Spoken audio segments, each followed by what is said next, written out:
साहिवाल में Ali Haider tea stall पे खड़े हैं। बड़ा ही ज़बरदस्त गुड़ वाली चाय इधर बनती है साहिवाल में। गगन, क्या नाम है आपका?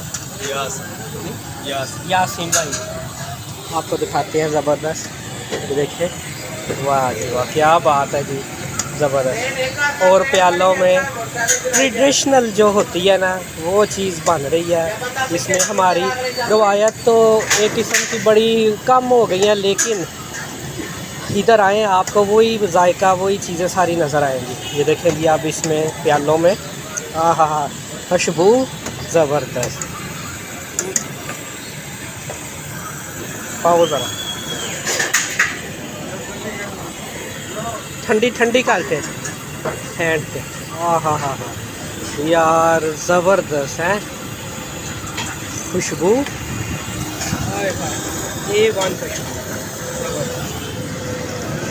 ये देखें 2 प्याले रेडी करवाए हैं,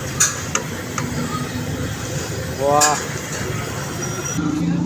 अच्छा जी, ये देखें जी, आप हम बिस्मिल्लाह करते हैं जी। ये देखें, वाह वाह वाह, ज़बरदस्त, हल्का हल्का गुड़ और क्या कमाल है, ज़बरदस्त।